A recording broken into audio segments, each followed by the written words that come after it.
everybody. Thank you very much for this opportunity. It's an honor to be here. I'm Masa. I'm the co-founder and CEO of PowerX. Today, I'd like to introduce my company to you and also the many things that I've done to date. Given especially that this is a startup conference, we are indeed a startup. PowerX is 3.5 years old. But we're trying to do a novel thing in energy, and it'd be great to introduce it to you here. So let me start with an introduction to myself. So I am Masahiro Ito. I'm the co-founder and CEO of PowerX. I work in energy now, and PowerX is a battery company. But before I did batteries, I've constantly been innovating and working on new ideas in companies my entire career. So I started a company when I was 17 years old. It was in the year 2000. And I ran that very scrappy startup for 14 years. And then I joined a e-commerce group in Japan. It was a medium-sized company, which later turned out to be a very large company. But I was there for 7 years, and I was the head of technology and later the chief operating officer of the company called Zozo. And then I founded PowerX in 2021. So my first startup, very scrappy. I was 17 years old when I started. It was very unique for a Japanese high schooler to start a company, so we got a lot of media coverage. But the company was slow. It was a software company. We tried our best, but we were then acquired by Zozo. And I don't know if people know about Zozo, but Zozo is about, in US dollars, 4 billion, 5 billion US dollars in gross merchandising value. It's a big company now. And I was a board member for 4 years of the 7 years I was there, and I was the head of technology. I built the products that you see here on the slide. So when I joined, the company was maybe worth, I believe it was about 2 billion US, and when I left, it was worth about 13. So I had the very unique experience of experiencing a super high growth startup. So I did a very scrappy startup on my own, a very small one, and then I was able to join a very high growth startup that was public, which turned into a very large company at the end of the day. So taking my experience for the past 25 years, I've founded PowerX today. And PowerX is a battery energy company, and we build very large-scale battery solutions in Japan. So I want to walk you through what we do. But we actually have this ship, and we have the world's first battery tanker concept. So instead of carrying oil and gas by boat, you carry electricity by boat. And this is a unique concept that we have spearheaded. So very quickly, why are batteries important? And I've brought a lot of slides about Japan, but globally speaking, humanity is facing the same issues. We all have issues of energy and balancing out that energy. Now, if you look at this graph, you can see that Japan is very behind the world on renewable energy. So as a startup founder, I'm able to look at other countries that are ahead of us and design the business model that's most appropriate for my country. Japan does want to do lots of decarbonization. So in the companies that have pledged to do TCFD, Japan is #1. And the companies that have pledged to do RE100, Japan is #2, and Korea is #4. So we want to decarbonize, but decarbonization, again, isn't that easy. It requires a lot of new infrastructure. Now, it also lacks policy. So if you look at the incentives for companies to do environmentally friendly things and the penalties that it incurs when it doesn't, Japan has no penalties. There's very little to no incentive to do something green. This, however, nurtures a business model where we need to be price competitive regardless of government subsidies and support, which actually builds our international case. Now, Japan is a country where the most CO2 is emitted by power. So our electricity is very dirty, and it is the core source of CO2 emissions in the country. if you look ahead, Japan wants to decarbonize. And so we want to go be 45% renewable energy by 2030 and actually be carbon neutral by 2050. Easy to say, but it's actually very difficult to do. Now, if you also look at Japan's energy, and there's a lot going on here, but I just want to show you that because our energy is derived from oil, gas, and coal, we are prone to energy price fluctuation. So most all of the energy the country consumes is in some form shipped to Japan, and lots of global events affect the price. So our electricity price is directly linked to different issues in the world, and therefore very unpredictable. So if we want to work more on LSI, if we want to do more energy-intensive production in the country, manufacturing, energy prices not being stable is actually a big problem. All of these things can be fixed by changing the source of power. So just like with Korea, Japan is restarting and using more and more nuclear. Now, the difference between other countries' nuclear and Japan's nuclear is we've experienced an atomic bomb, and then very recently we've experienced a nuclear meltdown due to a tsunami. So the Japanese consumer is very worried about the safety of nuclear, and so there's a lot of money that's going into making the nuclear power plants safer. However, with all of that money spent, you can see that the more nuclear power plants that are operating, the cheaper the household price of electricity is. So this is a good thing for the economy. So we're starting to shift into renewables, and we're starting to turn nuclear power back on. When we do that, this is what the energy mix looks like for Japan. So we're coming from the left. 70% of our power is from burning fossil fuels. We're now reducing all of the natural gas, coal, and oil output all the way down to a minimum 39% by 2030, and we're increasing renewable and nuclear. Now, what happens when you do this? The 70% of fossil fuels, that's being used to balance the energy grid. So in Japan, when you turn nuclear back on, you are not allowed to regulate output. It's 100% output 24 hours a day. Now you add a lot of solar power on top of that, and you create a couple hours during the day where there's too much energy, not enough usage, way too much surplus energy. And because the energy price is on a free market, when you have too much energy, the energy price is almost free. During the day in Kyushu area, southern part of Japan, the kilowatt hour price is 0.01 yen per kilowatt hour, and the same electricity is worth 20 yen per kilowatt hour in the afternoon.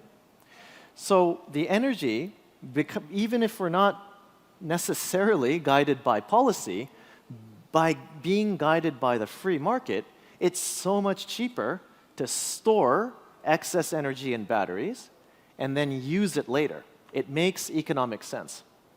Now, if you look up reports, battery ESS, many of the reports say it's still expensive. But in the past year, lithium and battery prices have come down 40–50%. Today, it is not expensive anymore. It's absolutely economical to do this kind of thing. So that's why I created PowerX. We see a massive growth in energy storage, not only in Japan, but throughout the world. But I used to sell clothes. I used to be an e-commerce executive. And so for me, this was a very big jump. And again, it's a startup conference, so I want to show that, yes, we can do really anything if we have the right ideas and the resources. So we have two companies, PowerX, and we have a separate company called Ocean Power Grid. And our business is to make ESS, so big batteries, and also have a vertical business where we use the batteries to sell electricity. So we sell electricity as well. We also have a separate company working on our new invention, which is the battery tanker. And I'll explain this in my presentation. We've raised money from very big Japanese companies, about 155 million USD to date. And we are 3.5 years old, but we are now in series production of a big battery. Our factory is done, it is working. And so we've been trying to get to market as quickly as we can. We have 2 factories in the middle of Japan, both in the same city. They're only about 10 minutes apart. Our main factory can do 3.9 gigawatt hours of battery production, and our partner factory can do 1.3 gigawatt hours of production. Our main factory has a battery module line and also a line for our assembly for the medium-sized battery, solar panels on the roof connected to our battery so we can do carbon-neutral manufacturing. We do everything ourselves. We make the batteries, we do the assembly, we do all of the software, and everything is done in-house. And we really want to do this because of quality and also operationality. So operations is key. When you ship a battery and when you install it into the grid, the battery has to run for 20 years. If there's a problem, somebody has to find it before you have to stop it, and you have to make sure that you can fix it. That's why we feel local development is key.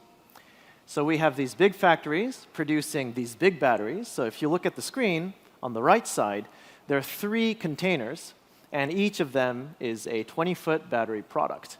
We are now producing 1 every 2 days, and we will be in 1 every 1 day production next month.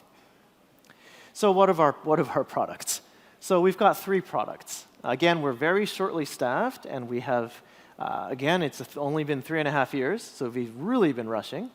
So we can't do too many products, but we have the Mega Power, which is a very large containerized ESS.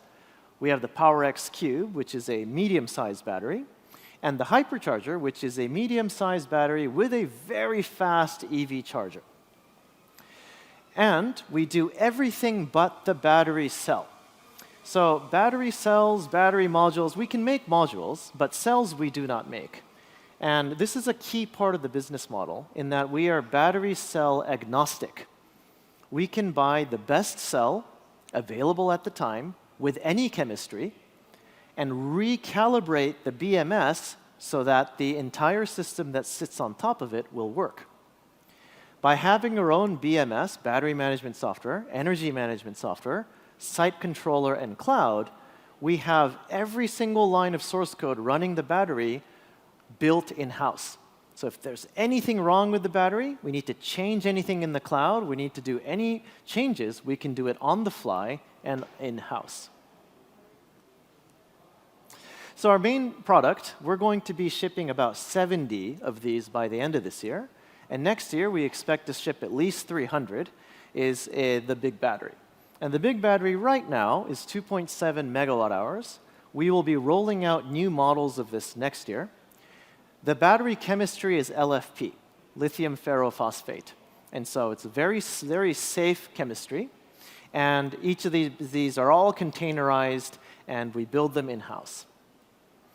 We also attach software and the cloud to each of our batteries. So each battery has an IoT module connected to 4 or 5G, and we can access the battery remotely. The customer gets a screen that is it's a cloud-based operating system that they can set and configure their battery remotely, and an AI will configure charge and discharge cycles and optimize it for the customer's site. The customer usually uses a solar panel with the battery, and having these two optimized by AI will give you the best results. So why would customers in Japan buy PowerX instead of our main competitors? Most of our competitors are from China, and they ship finished containers, very similar products, directly from China to Japan. Price-wise, because our business model is battery cell agnostic, we are able to give you about basically the same price as a finished product coming from China. So price-wise, we are at parity. And on top of that, we have all of the software stack so that it's very easy to use. But the real reason many people buy from us instead of the Chinese is because we are in Japan and we can fix, maintain, operate your battery for you. It's very different from solar cells. It's like having a little data center that you constantly have to monitor. So we have lots of installation already of this battery, and it is working every day. So that's what it looks like. Now we have another product called the Cube. This is a medium-sized battery that you can connect to a small factory, small solar farm, small building, for example. This year's model is at 360 kilowatt hours or 180 kilowatt hours, but the power conditioner, PCS unit, everything is all included. So you don't need anything else. All you need to do is plop this next to your store, next to your factory, next to your office, and you can plug in DC directly for the solar panels. So you don't even need a solar power converter as well. So it's a one-stop. And this product has black start capability. So in case of a natural disaster, earthquake, hurricane, typhoon, you get a blackout, this will run your building immediately with no energy stop, and it can trickle charge as long as you have solar or wind connected. So this is a black start capable product. We also have a version that can do EV charging. So it's a big battery with 2 very fast EV chargers, and we build these again in-house. We have a Japan CHAdeMO spec. We also have NACS, North America Charge Standard. We also have 2 versions of CCS available as well. This product we will be going global with. So I'm very excited that we're going to be selling this outside of Japan. So we will have an 800 kilowatt hour size battery with a 500 kilowatt charger, so you can do multiple 100 kilowatt plus charging all at once. Now, by having a battery, you don't need 500 kilowatts from the grid. In Europe, in America, the big problem right now for EV chargers is there's not enough electricity available on site. But if you have a battery, you don't need the peak 500. You just need 50 or 100 or 150, and you trickle charge the battery, and then you fast charge the car from the battery. And it is absolutely modular, very scalable, different dispenser numbers versus different battery numbers. We can module, it's modular and scalable. So this looks like CGI, but this is actually a photo of a charge station branded by Audi, run by Audi in Japan, in Tokyo. And outside of Germany, and outside of Europe, I believe, this is the only charge hub that Audi operates. This is run by 2 of our hyperchargers, and it is operational today, and very high up times, and people are very happy using it. We also work with BMW. We do BMW's charging network, and we also supply their dealers with chargers as well. So lots of dealerships in Japan now have BMW PowerX chargers. We also do our own. So we have our own stations that people can use, and we have an app that it's available on the App Store that you can use to charge your car. So getting to that business. So we see ourselves as not just an energy storage company, but as a vertically integrated energy company itself. So if we're going to make chargers, we're going to use our chargers as a CPO, charge point operator. So what we do is we are now Japan's fastest EV network.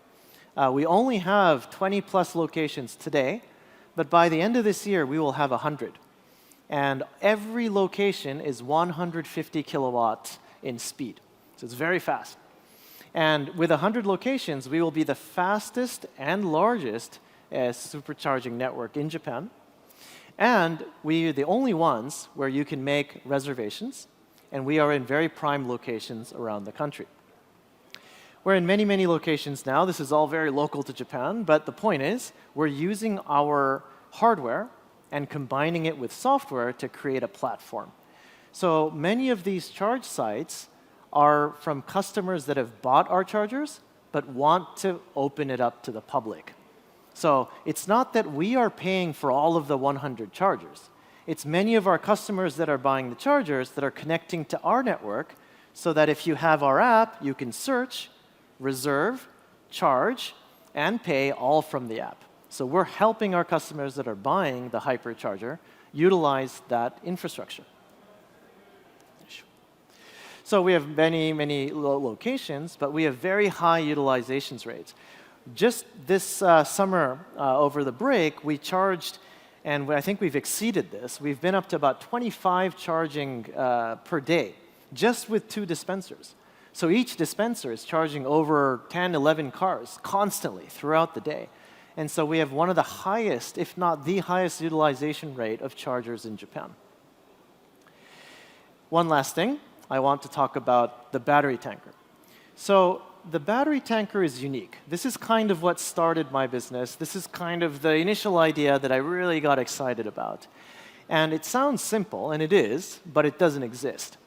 It's a world's first, we're going to try, making a ship, pack it full of batteries, and you charge the ship, you sail, and you discharge. So what you're moving is electrons, essentially. You're moving electricity.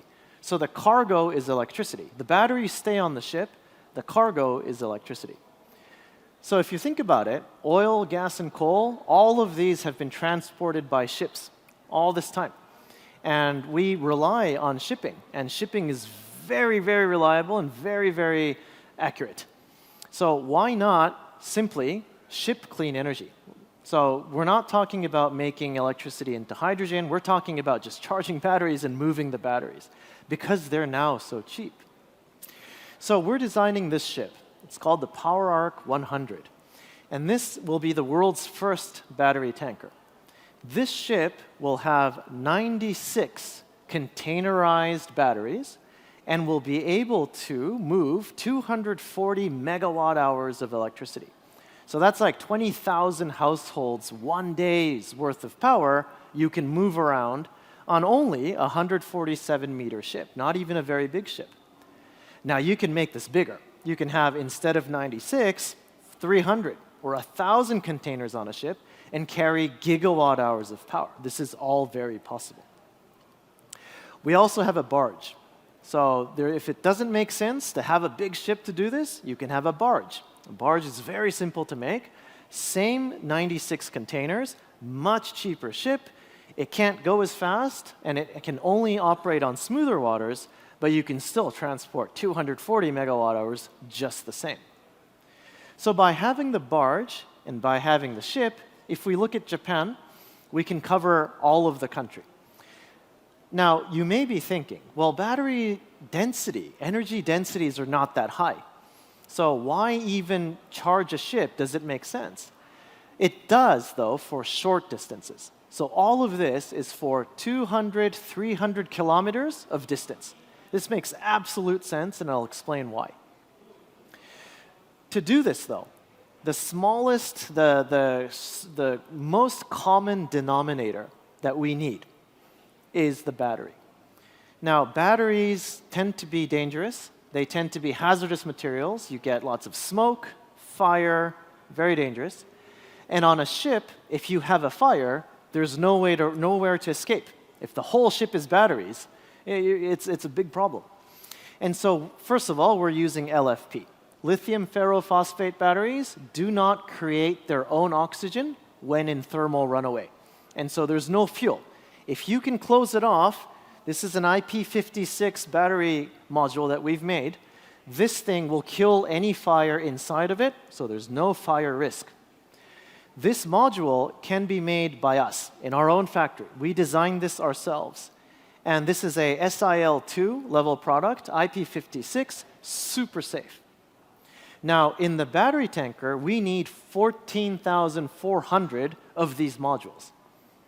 We've gone ahead and made a factory for this. So we actually have a massive battery automated packing line that can do 600 modules a day. So within a few months, we can make the first battery tanker. Currently, very easy to do, no problem. So we want to build and sail the first battery tanker by 2027. We are very serious about this idea. We have the battery pack, and we also have the battery module line all ready to go. So how are we going to use this, and what problems can this invention solve? So number one is simple. you've got different parts of the world that have an abundance, a surplus of power, and you've got other parts that need power. And so even if you take islands, for example, in Japan, on the southern part of Japan, in Kyushu, we have many, many islands with a couple of thousand people that live on each of the islands. And the way they get power is by transporting oil. And they burn oil on the island. This ship could replace that. You can store surplus solar onto the ship, go to the island, and discharge. So this is one way. Another way is once you've discharged and you've got the energy arbitrage going, once the ship is connected to a power line, it is now a battery farm. It can use its capacity and sell its capacity. Many modern nations have a capacity marketplace where you can sell battery capacity to the market. And so you can do that and use this as a battery farm. And also, this is the ultimate goal, we want to do offshore wind. So offshore wind is better, further, out of people's way, out of sight, and at higher capacity factors because of higher wind. So you put your wind farm very far away, lots of wind, lots of power, and then you take the ship, no underwater cable, you go to the wind farm with the ship, charge, and you come back. And by doing so, we do not need an underwater cable, an HVDC, HVAC cable, which is prohibitively expensive. Now, Japan, for example, is looking to do offshore wind, but only at shallow waters. The blue lines, the blue you see around, is the wind speed. So at shallow areas, you're looking at 7 meters of wind speed. So if you have 100 windmills running at 7 meters, you're not producing too much power. But if you can go deep, if you can put windmills at very deep locations, and if you can anchor them properly, you can access way more wind, up to 9, 10 meters per second annually. Now we're talking twice the amount of energy output from the same 100 windmills. So you can do 2x the power, and you can put it all the way offshore where people, well, it's not a hindrance to any people shipping, fishing, or viewing. So the capacity factor increase is serious. This will lower the levelized cost of energy of wind. Now, where do we bring the power? Once you have an offshore wind farm, you have to bring the boats back. You have to bring the power back somewhere. Many locations in the world, you have an offshore wind farm plan, but it's in the middle of nowhere, and so the power line, you have to build a new power line on shore as well. So you build a whole new power line until the ocean, and then you have an underwater cable until the wind farm. This is extremely expensive and time-consuming to do. Our idea is why don't we just take the battery ships, sail them back to the soon-to-be decommissioned oil, gas, and coal power plants. So as we decarbonize, we're shutting down gas power plants, oil power plants, but they all have a berth. They all have a place the ship can dock. And the power lines are already connected to the cities. So why don't we just take the boat back? It might be far, but the cost really doesn't change. Going 50 kilometers on the boat or going 100 kilometers on the boat is not a very big increase. So we can sail a little further back to some port, discharge there, no new infrastructure needed to do offshore wind. Now, this was just an idea a couple of years ago, but now we've got a lot of people interested. So at least in Japan, we've got the main utility interested, we've got the city of Yokohama interested, we just did an agreement to explore how we can do this in Tokyo. Tokyo actually has a lot of power needs, and the wind is really strong offshore. So this is actually a great combination if we could do this. We're also looking at running multiple ships in Japan to do up to 9 gigawatt hours of energy transfer. We also think that this is possible. Now, we've signed many agreements because this takes time. It's proper infrastructure. So it'll take a couple more years, but we're working with different cities in Japan. And I hope to have a project in Japan running that I can announce next year and actually run in 2027. So this is unlike other fuels. This is much faster to market. Cost is faster. Factory's ready to go. Now we have a couple of projects that we think we can start. So I hope to bring the world's first battery tanker into the world in 2027.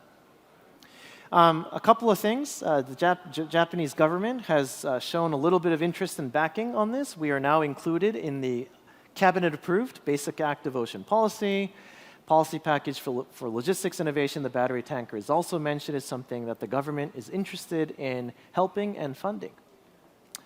So I did a quick study for South Korea because we've had this wonderful opportunity to speak with you. And I really do want to take the not only the EV charger, but as many of our products globally as well. And I've seen that South Korea plans to do a lot of offshore wind. But at the same time, a lot of the offshore wind areas, there's a lot of interlapping with fishing and other industries as well.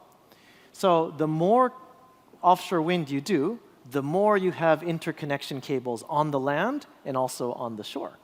And so looking at offshore wind right now, it's very, very small, but by 2050, 2035, excuse me, you're looking at trying to do 10 gigawatts, which is serious, which is a lot of power. And so we see that there is potentially a good opportunity where our ships can perhaps help with offshore wind energy transport, even in Korea as well. And if you look at the cost of transmission, this is in JPY. So in US cents, we're looking at maybe 5 cents of levelized cost of energy transfer. So it's actually not that much. If you consider how much an HVDC cable costs, and also a power line on shore costs, this is actually very competitive, if not a lot cheaper in many locations. So this is something that we would like to introduce to you as well. So it's a bit early, but this is my presentation. This is PowerX, and I believe we have an opportunity to take questions. So I'd like to answer any questions that any of you may have. Thank you again for this wonderful opportunity. It's an honor to be here, and thank you very much for your time.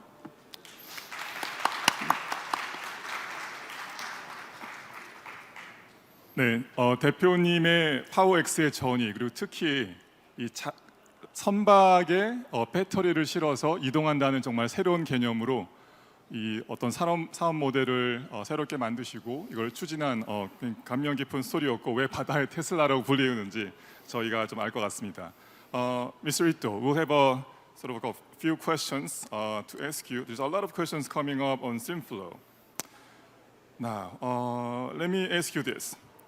Now, looking at your sort of prior experiences in startups, especially the last one, which was e-commerce, which seems totally different from this ESS, batteries, and all that. So, what was your motivation, and what was the sort of a scenario, the challenge or courage that you had to get into the PowerX energy business? Yeah, great question. Thank you very much for that question. So, when I was in fashion e-commerce, I was the chief operating officer. And one day in our investor relations, one of our big public investors came back and said, hey, you have to do ESG. You have to do some SDGs or else our fund's mandate has changed and we have to sell your shares. And this is a big problem for a $10 billion company. And so we started looking at, we were like, what is SDGs? We had no idea. And then we looked at our company, and it turns out that the most we could do in Japan to be a green company was to use green energy, and that was it. There was almost nothing else. And so electricity, we needed to be clean. So I called the warehouse company. We said, hey, can we put solar panels on the roof? Turns out they're like, no, we can't do it. We don't have a battery. The roof was never made for solar panels. Can't do it. Called the trucking company. Can you do EVs? And they're like, oh no, we don't have EV trucks yet. Can't do that. Called the data center company. Can we use more electricity, clean electricity? And they're like, well, there's no clean electricity at night. In Tokyo, 93% of energy at night is dirty. Only 7% is clean. And so there's no way we can run our nighttime operations clean. And I was like, well, what are we going to do? And I realized that batteries was the only way Japan can use solar at night. And so I wanted to buy a battery. And we looked at the different battery options in Japan. There's only like 2. And I called one of the companies, and they're like, well, our batteries are fully booked for 3 years. You can't sell you a new one. Another company, the battery was like, well, it's handmade, it was expensive, couldn't use it. And then I did some research online. I looked out into the world, and there are many, many battery companies doing lots of installations. And I'm like, why can't we do this in Japan?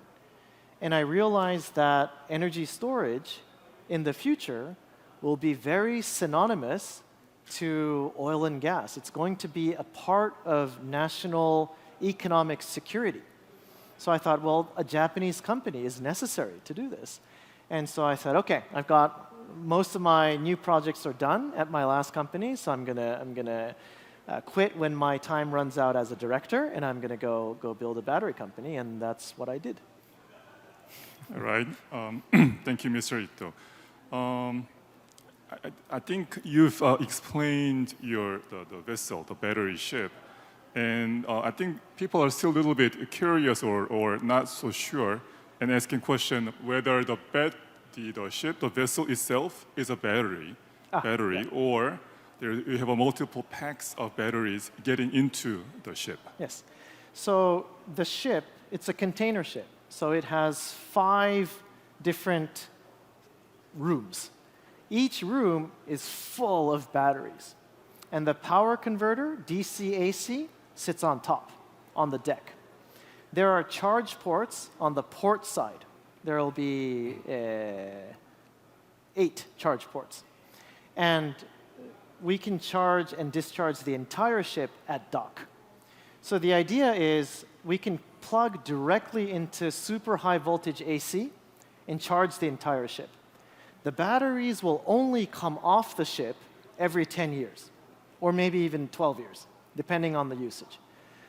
We will have maintenance corridors, so you can look inside each of the battery containers on the vessel, and it will be fully compliant, of course, with all the local laws and international regulations.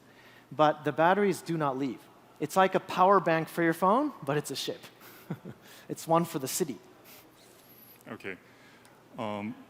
Also, there are some questions related to the business sort of a rationale of the vessel containers. Now, you're essentially charging the whole ship, moving it to onshore, and then connecting to the grid and supply the electricity. So when you store a certain amount of energy, there's an amount of energy that may be required to be able to generate enough revenue and profit.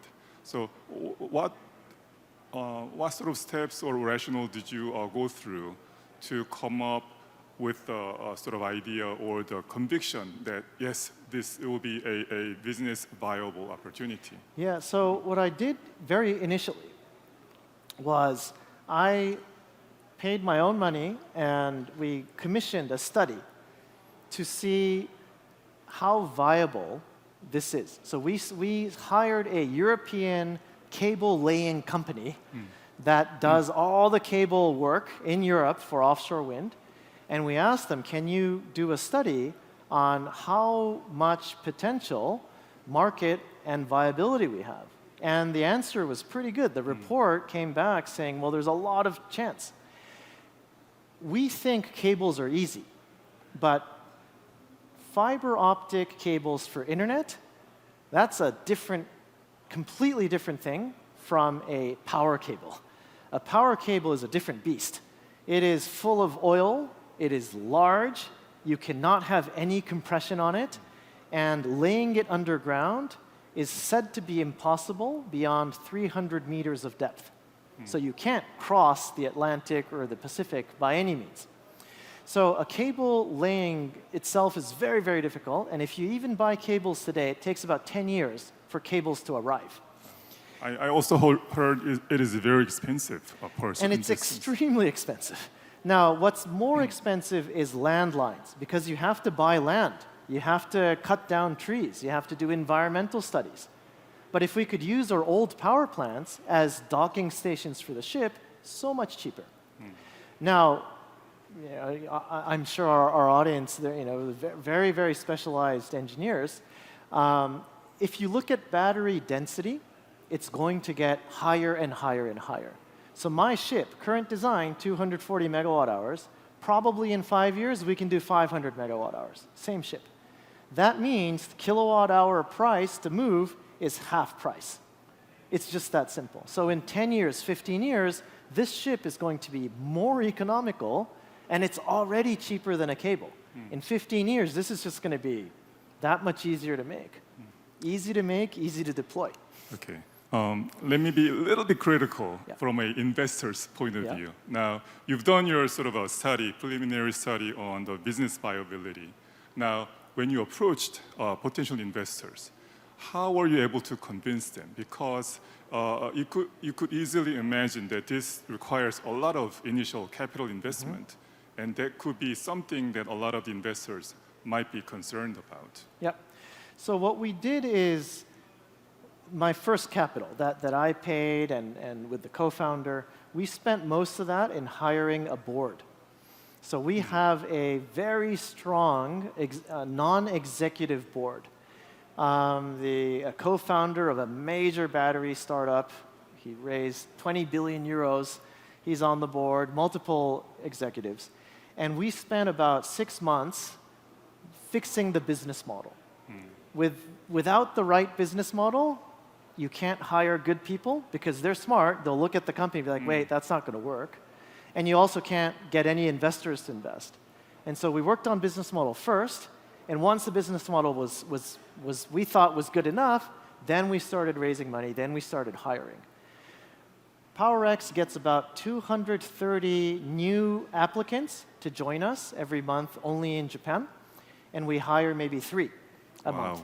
And so we are able to, and we have been able to get top talent from the Japanese manufacturing and energy and battery industry. And so we are a startup, but we're a little bit older and more experienced, though. And we're very mission focused because the business model is set. We're not changing that for the time being. Yeah. I see. We have a lot of startups CEOs listening to your presentation. Now, you started the first startup back in 17, right? Yeah. It's a fairly early age. Now, looking back all those years that you've spent and worked very hard, what is your reflection? And what kind of advice would you give to the current startup CEOs or sort of startup CEOs want to sort of to be members? Well, I think purely to a startup CEO, and potentially if we had a wormhole and I could talk to my past self, it would be about knowing yourself and what you really want. This is very difficult. If you realize, many European and American mega startups are run by people who are a little bit older, who've gone through life a little bit longer. They've had kids, they've married, they've had a career, they've been promoted, and then they're starting. And going through your 20s and going through everything that a startup founder is subjected to all at once, really difficult to do. I realize it's very difficult as I did it myself. And balancing both of that is hard. So you really need to know what you want to do and know what you're into, and you need to know your limitations as a person. Beyond that is advice you can get from anybody else. It's really, you got the right business model, got the right talent, right timing, and all of that. And also, one last thing I'd say is with PowerX at least, I was able to choose the market I wanted to approach, like very independently. I was selling clothes. So I could have gone into fashion, I could have gone into energy, I could have gone into AI, I could have chosen my field. And this is great. But when I was younger, I was in software, I could only do software, I thought I could only do software, so I was only looking at a narrow field. sometimes big opportunities are in a completely different field, and many times it's okay to go to a completely different field, and you don't have to be the expert for anything, but within 6 months, if you have your life on the line, you will learn. So, yeah, that's what I would tell myself. All right, thank you. I'd like to ask you one last question. There's a question regarding what would be your next challenge or dream after the success of PowerX? I don't have one yet. I want PowerX to be a company that can last as long as like 100 years. I'm looking to make something that many people in 50 years are still using.